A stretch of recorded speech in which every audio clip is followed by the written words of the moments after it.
नमस्कार, स्वागत है आप सभी का CNBC आवाज पर। आप देख रहे हैं सुबह लक्ष्मी और मैं हूं हर्षदा सावंत।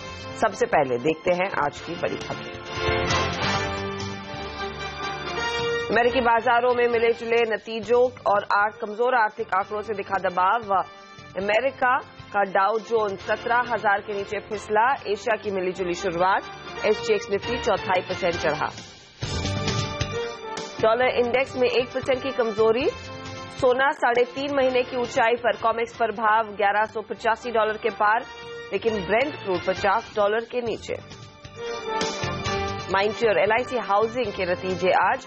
माइंडट्री का मुनाफा 6%, जबकि LIC हाउसिंग का मुनाफा 17% बढ़ने का अनुमान। सिंटेक्स, मैस्टेक और DB कॉर्प के नतीजों पर भी रहेगी नजर। Build up a buffer stock, preferably by imports, to take care of this problem in future. दाल की बढ़ती कीमतों ने बढ़ाई सरकार की चिंता। वित्त मंत्री ने बुलाई आपात बैठक। बोले 2,000 टन दाल का होगा इंपोर्ट। अर्नस्ट यंग के सर्वे में भारत दुनिया में निवेश के लिए सबसे अच्छी जगह। चीन, ब्राजील और कई साउथ ईस्ट एशियाई देशों को छोड़ा पीछे। और भारत में बढ़ रहा है अमीर गरीब के बीच का फासला। क्रेडिट स्विस की रिपोर्ट के मुताबिक देश की 53% संपत्ति सिर्फ 1% लोगों के पास।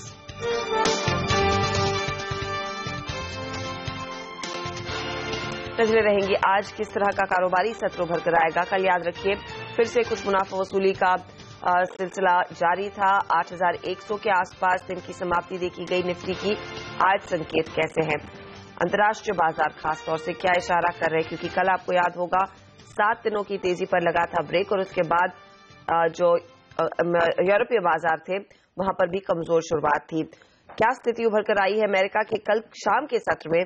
हमारे साथ है आशीष वर्मा। आशीष, बताइए क्या कुछ रिकवरी या फिर आलम अब भी मुनाफा वसूली का दबाव कंटिन्यू होता हुआ? ट्यूसडे को जैसे आप भी हाईलाइट कर रहे थे 1/4 से 3/4 का दबाव था। कल के कारोबारी सत्र में 1/4 से 1% की कमजोरी के साथ अमेरिकन मार्केट ट्रेड कर रहे थे। राइटली पुट कर आपने 7 दिनों की तेजी पे कल ब्रेक लगा था। डाउ में 50 अंक गिरा था। इनफैक्ट कल के ट्रेडिंग सेशन में वहां पे 150 पॉइंट के आसपास की कमजोरी थी। तो अच्छा खासा प्रेशर अमेरिकन मार्केट्स में देखने को मिला है। देखें, बीते हफ्ते हमने कहा था कि अच्छी खासी खरीदारी हुई थी, तो वैसे हम इस हफ्ते जब अप्रोच करा था तो ओवरबॉट जोन में तो थे ही थे अमेरिकन मार्केट्स के लिहाज से। और वहां पे जिस तरह की अर्निंग्स आ रही हैं वो एक बड़ा हेडविंड या बड़ी दिक्कत इस समय पोज कर रही है वैल्यूएशन से अपने हाल फिलहाल की तेजी के बाद। खास तौर पे प्रेशर डाला डाउ में 2 स्टॉक्स ने। एक था बोइंग का स्टॉक और दूसरा था वॉलमार्ट। इनफैक्ट वॉलमार्ट के नतीजे आए उसके बाद ये स्टॉक 10% गिरा है। मेरे ख्याल से 2 दशकों में इतनी तगड़ी पिटाई कल पहली बार हुई है। इसने कहा है कि 2016 में एकदम फ्लैटिश ग्रोथ होगी। ये नंबर्स बड़े डिसअपॉइंटमेंट है स्ट्रीट के लिए। बोइंग के लिए एक बड़े कंसर्न्स उभरते हुए वाइड बॉडीड एयरक्राफ्ट की डिमांड्स को लेकर कंसर्न्स हैं, और इन दोनों ने डाउ पे स्पेसिफिकली बड़ा तगड़ा प्रेशर बनाया है। दोनों हैवी वेट्स हैं, ध्यान रखें। तो यहां से दबाव आया। दूसरा जो आर्थिक आंकड़े आ रहे हैं वो भी कंसर्निंग है। यूएस रिटेल सेल्स और प्रोड्यूसर प्राइसेस के कल आंकड़े आए, दोनों में दबाव देखने को मिला और इसीलिए अमेरिकन मार्केट्स में प्रेशर। यूरोप आपकी स्क्रीन पर अब आएगा। बंद होते होते वहां पे भी दबाव गहराया है और इनफैक्ट वहां पे 1% से ज्यादा की कमजोरी के साथ यूरोपियन मार्केट्स कामकाज कर रहे थे। इन्वेस्टर्स खास तौर पे कंसर्न है चाइना को लेकर। कल आपको याद होगा इन्फ्लेशन के आंकड़े आए थे, वो आंकड़े फिर से दिखा रहे हैं कि चाइना में दबाव या दिक्कतें कहीं ज्यादा है, जैसा हम एक्सपेक्ट कर रहे हैं उससे ज्यादा है। इन्फ्लेशन बहुत कमजोर हुआ है 1.6% के आसपास, और उसका इंपैक्ट यूरोप पर ज्यादा देखने को मिला। एशिया हालांकि आज की ट्रेडिंग सेशन में मिला जुला। इनफैक्ट ज्यादातर मार्केट्स आपको हल्के हर निशान के साथ कामकाज करते हुए नजर आएंगे, और SGX निफ्टी भी दर्शा रहा है कि आज के ट्रेडिंग सेशन में शायद हल्के हरे निशान या हल्की खरीद के साथ शुरुआत हो। 1/4-1/3% के आसपास की बढ़त के इंडिकेशंस। चलिए, उम्मीद यही है कि 2 दिन की नरमी के बाद कुछ पुलबैक भारतीय बाजारों में आए। शुक्रिया आशीष इस जानकारी के लिए। अनिल, वो कितना संभव है पिछले 2 दिनों के ट्रेड्स के लिहाज से, जो पोजिशनल बिल्टअप है उसके लिहाज से? क्योंकि FIIs अब भी हल्की सी खरीदारी कर रहे हैं कैश मार्केट में, लेकिन वायदे बाजार के नंबर्स कुछ और ही हैं। हाँ, वैसे वायदा बाजार के नंबर तो हर्षदा आपने सही कहा, कल के काफी खराब नजर आ रहे हैं, क्योंकि इंडेक्स फ्यूचर्स और स्टॉक फ्यूचर्स दोनों में अच्छी खासी बिकवाली FIIs की तरफ से हुई है। तो वो एक नेगेटिव संकेत तो है ही। लेकिन सरप्राइजिंग यही है कि एशियाई बाजार मजबूत दिख रहे हैं, अमेरिका के मुकाबले में काफी बेहतर सिचुएशन में नजर आ रहे हैं। तो शुरुआती कारोबार में तो उसका फायदा हमें मिलेगा और उम्मीद कर सकते हैं कि 2 दिनों की अच्छी कमजोरी के बाद हो सकता है यूरोप के बाजार भी आपको थोड़ी बेहतर शुरुआत करते हुए आज फिर से नजर आए। तो ऐसे में एक बेहतर ट्रेडिंग सेशन हो सकता है। 3 दिन से कमजोर हैं बाजार, लेकिन एक इंटरेस्टिंग बात और अहम बात जो दिख रही है बाजार में वो ये है कि जो इम्पोर्टेंट सपोर्ट लेवल है उसके नीचे बाजार क्लोज अभी तक नहीं दे रहे हैं। 8100 के लेवल को तीनों दिन बाजार ने होल्ड करने की कोशिश की और ये एक अच्छा संकेत है। तो आज अगर शुरुआत मजबूत होती जो कि आसार दिख रहे हैं तो फिर आप 8100 के लेवल को आज भी होल्ड कर पाएंगे क्लोजिंग बेसिस पर और ये एक राहत की बात होगी। तो मुझे लगता है आज भी कल की तरह 8100 ट्रेंड डिसाइडर है, उसके ऊपर आप तेजी के मूड में हैं, उसके नीचे जाएं तो थोड़ी कमजोरी बढ़ सकती है और अल्टीमेटली 8000 और 8200 इस रेंज में बाजार थोड़ा और वक्त बिताने की कोशिश करेगा। तो आज उछाल मिले 8175 8200 की रेंज में थोड़ी प्रॉफिट बुकिंग वहां पर करनी चाहिए और फिर इंतजार करना चाहिए डिप्स का। लेकिन लग रहा है 3 दिनों के कंसोलिडेशन के बाद थोड़ा मजबूती वाला सेशन बन सकता है आज। अनिल, अब जो FII डेटा की हम बात कर रहे थे, यहाँ पर आप देखिए चाहे इंडेक्स फ्यूचर्स हो या फिर स्टॉक फ्यूचर्स, दोनों में बिकवाली के आंकड़े अब थोड़े से बड़े दिखने लगे हैं। क्या इशारा है और ये कितना कंसर्निंग रहना चाहिए ट्रेडर्स के लिए? देखिए, इंडेक्स फ्यूचर्स में बिकवाली का आंकड़ा ज्यादा चिंता की बात नहीं है। वो इसलिए कि हर साथ में ओपन इंटरेस्ट कम होता हुआ दिखा है। इसका मतलब साफ है कि FIs ने जो तेजी की पोजीशंस बनाई थी वो पोजीशंस थोड़ी सी उन्होंने कम की है, प्रॉफिट बुकिंग की है, थोड़े से बाजार चूंकि थकते हुए दिख रहे हैं। स्टॉक फ्यूचर्स में जो बिकवाली का आंकड़ा है वो डेफिनेटली चिंता की बात है और खासतौर से इस लिहाज से चिंता की बात है कि जो दिग्गज कंपनियां हैं जिनके नतीजे आए हैं, निफ्टी की 5 कंपनी के और 5 स्टॉक नतीजे के बाद गिरे हैं, तो FIs की बिकवाली उन शेयरों में ज्यादा हुई है जहां पर उनकी होल्डिंग ज्यादा है, दिग्गज हैं और जहां पर नतीजे कमजोर रहे। तो उस लिहाज से ट्रेडर्स के लिए एक संकेत साफ है कि ओवरऑल ब्रॉडर मार्केट में उतना नेगेटिव होने की जरूरत नहीं है, लेकिन जिन कंपनियों के नतीजे खराब आ रहे हैं, खासतौर से निफ्टी का हिस्सा है, वहां पर सावधान रहने की जरूरत है। दूसरी ओर अगर आप पॉजिटिव देखना चाहें तो यही कहेंगे कि देखिए 5 इतनी खराब नतीजे के बाद भी निफ्टी 8100 के लेवल को तोड़ नहीं रहा है, वो भी एक अच्छा संकेत है। तो ओवरऑल मिक्स सा ट्रेंड है, लेकिन हाँ स्टॉक स्पेसिफिक जहां पर खासतौर से बड़े कंपनियां और नतीजे खराब, वहां पर ट्रेडर को सावधान रहना चाहिए। शुक्रिया एनालिसिस के लिए।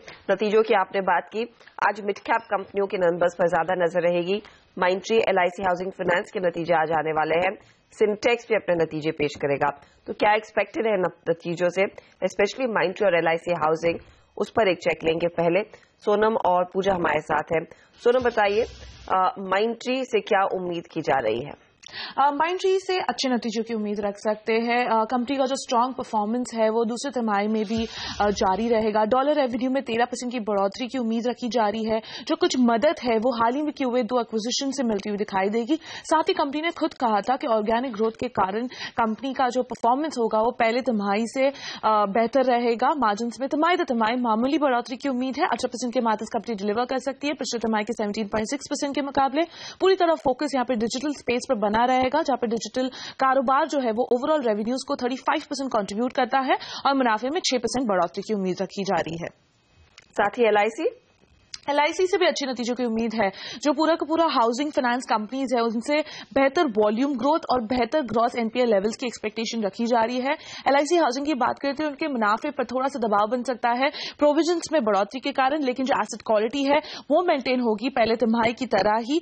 15 to 18% लोन ग्रोथ की उम्मीद रखी जा रही है और कॉस्ट ऑफ फंड्स कम होने के कारण निम्स को भी सपोर्ट मिलेगा। हमारे अनुमान के मुताबिक NII में 26% की बढ़ोतरी तो मुनाफे में 17% का जंप देखने मिलेगा। कुछ बेहतर नतीजे रह सकते हैं, लेकिन इसके अलावा कौन से स्टॉक्स आपकी नजर पर होंगे जहां पर आज खबरों का इम्पैक्ट बनेगा? सोनम तो है ही, पूजा भी हमारे साथ जुड़ रही है, बताइए। जी, सिंटेक्स इंडस्ट्री से शुरुआत करते हैं। ये कंपनी भी आज अपने नतीजे घोषित करेगी, जिसमें कि हमारा अनुमान है कि स्टेबल नतीजे देखने को मिल सकते हैं। इस बार जो प्रीफैब सेगमेंट है वहां पर इस बार ओवरऑल ग्रोथ दिखने का अनुमान है। इसके अलावा जो टेक्सटाइल सेगमेंट है वो ईयर ऑन ईयर फ्लैटिश रहने का अनुमान है। हमारे पोल के मुताबिक इनकम में इस बार 10% की बढ़त और मुनाफे में 12% की बढ़त देखने को मिल सकती है। टाटा मोटर्स रडार पर रखेगा, जहां पर JLR ने अपने रिटेल बिक्री के आंकड़े घोषित किए हैं सितंबर महीने के, जहां पर कुल बिक्री में सिर्फ 3% की बढ़ोतरी दिखाई दी है। जैगुआर रिटेल की बिक्री तो मजबूत रही 22% के जंप के साथ, लेकिन लैंड रोवर इस बार परफॉर्म नहीं कर पा रहा है, जिसकी वजह से बिक्री में 1% की गिरावट आई है।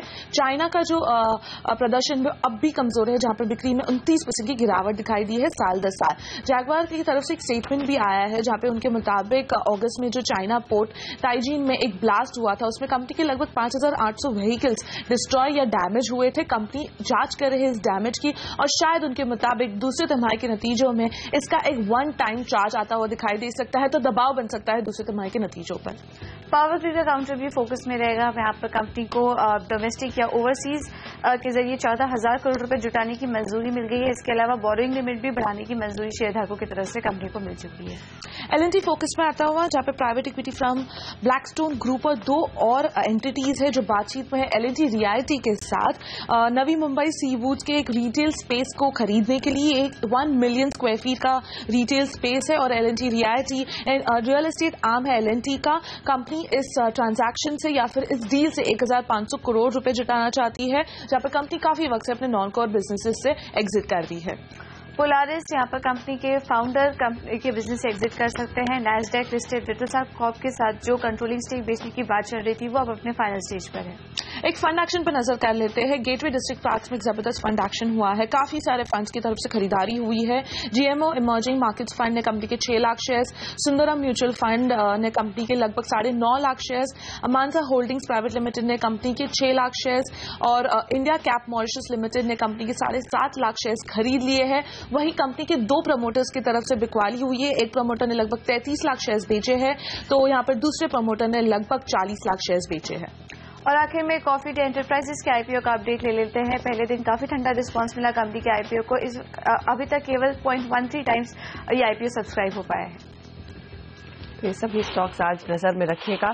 हम लेंगे एक छोटा सा ब्रेक, लेकिन आगे आपको बताएंगे निफ्टी के लिए आपकी क्या रणनीति है और ट्रेड के लिए कौन से स्टॉक्स आपको बेहतरीन मौका दे रहे हैं। ये सब आगे।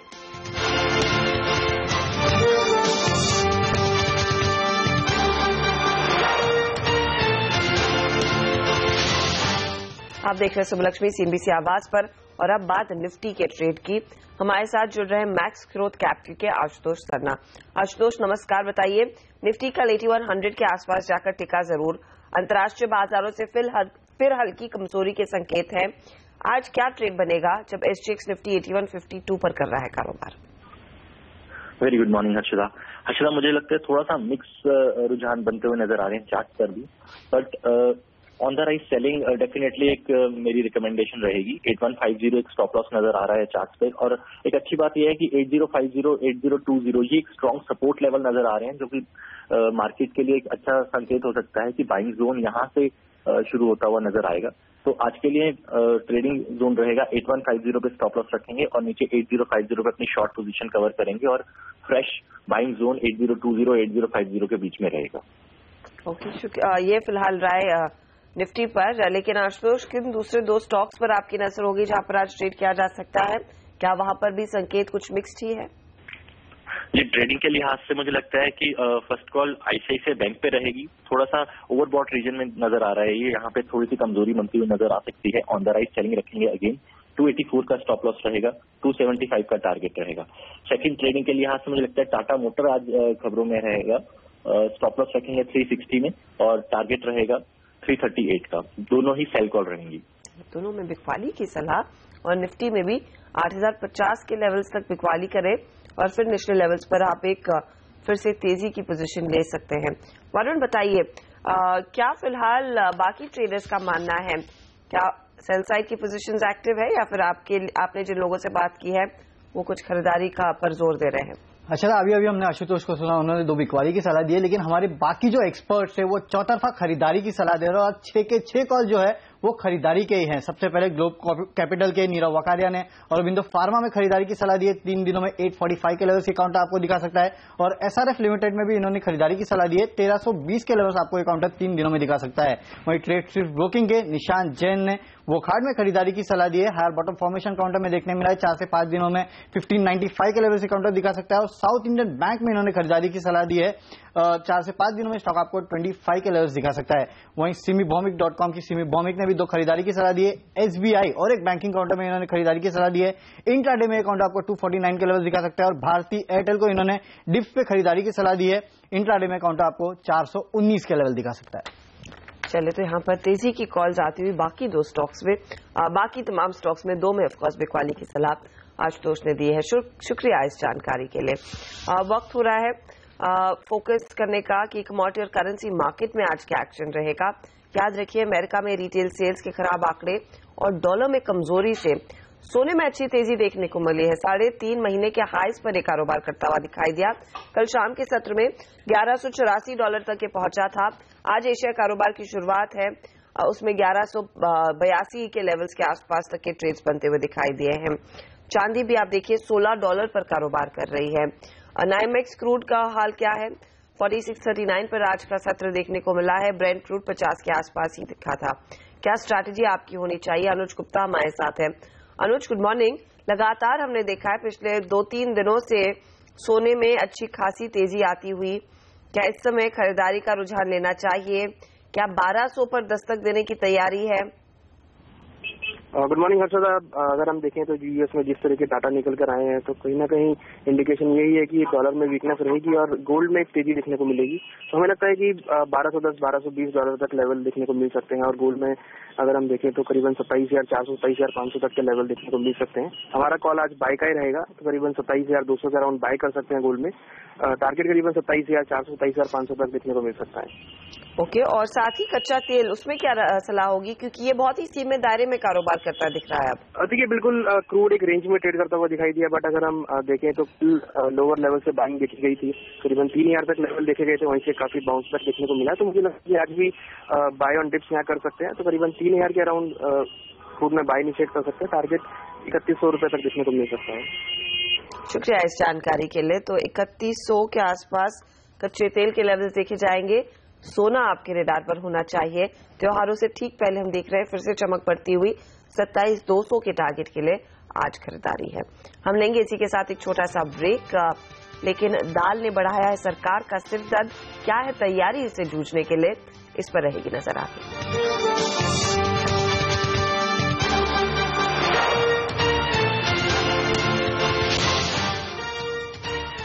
दाल आसमान छूती कीमतों ने सरकार का सिरदर्द अब बढ़ा दिया है। वित्त मंत्री ने आनन फानन में बैठक बुलाई और इंपोर्ट के जरिए दालों की महंगाई पर काबू पाने का इरादा जताया। वित्त मंत्री ने दालों की महंगाई का ठिकारा राज्य सरकारों पर फोड़ दिया है। The group decided that we build up a buffer stock preferably by imports to take care of this problem in future. As far as the present stocks are concerned,